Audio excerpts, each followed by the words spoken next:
Not many people understand what it's like to face a brain tumor, and especially glioblastomas.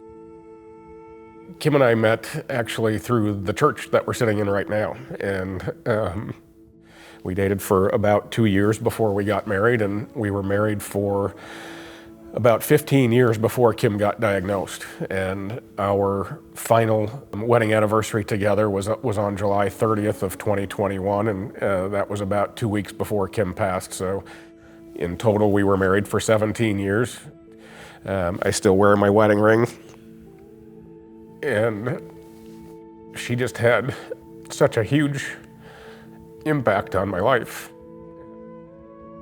Kim and I were friends for over 30 years. So we kind of did life together. Kim had 4 sisters. I don't have sisters, and Kim was really my sister.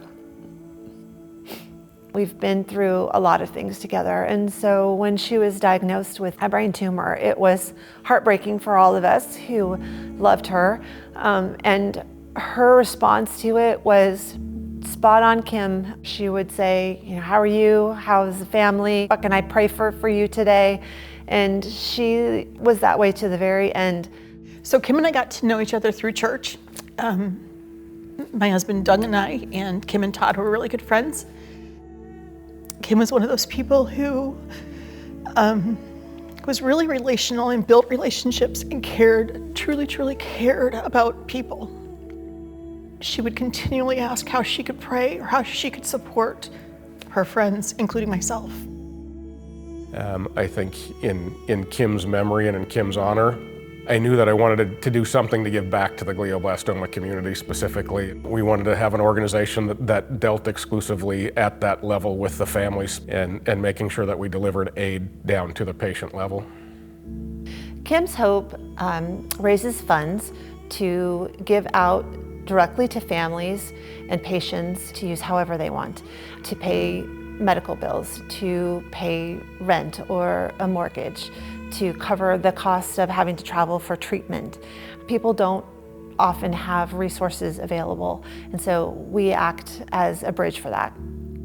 Last year, 94% of the money that we spent, all of our expenses were towards mission-based activities. Nobody takes anything out other than what we have to spend on administrative costs, and the rest of it goes to patients. I'm proud of the number of families that we've helped through their journey with GBM, and not only that we've helped them financially, but also spiritually. And we make it known that we will pray for them throughout their journey, and I'm really proud of the fact that we've made those connections with those families. It's like we were sharing the journey, sharing the yoke, the burden. We received help from another organization, and they never followed up with that. It was just like, oh, here's the money. And then Todd is always just following up with us, like, hey, how are you? How is your MRI scan? Is there any new updates? So, him just genuinely caring about us has, made a lot of difference. Just to have an organization that knows what you're going through. It's so important to have that personal connection. And if it weren't for family and an organization like Kim's Hope, wow, it's a lonely, lonely, lonely time. We need it. I had a lot of uneasiness. I had a lot of, we'll call it doubt, with what's going to happen, because no one knows. The doctors don't know, you don't know. But to have that reassurance along that process was awesome. We can't express how grateful we are for this organization, because the support, not just financially, but spiritually and just the community, it's so important, because there's so much that goes into this journey. It just takes one less thing off our shoulders. So definitely is a wonderful thing, and it definitely kind of takes some of the edge off, the anxiety to know that someone has your back and someone really wants you to get the best and see the best and be able to help keep you fighting and stay in the rings.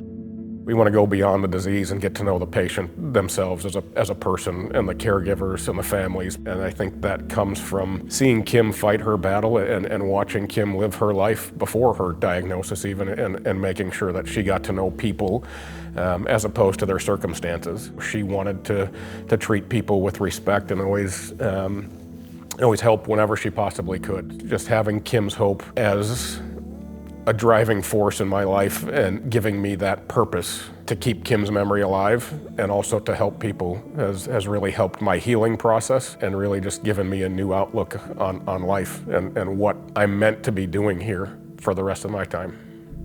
I know she would be really proud of what we've been able to do.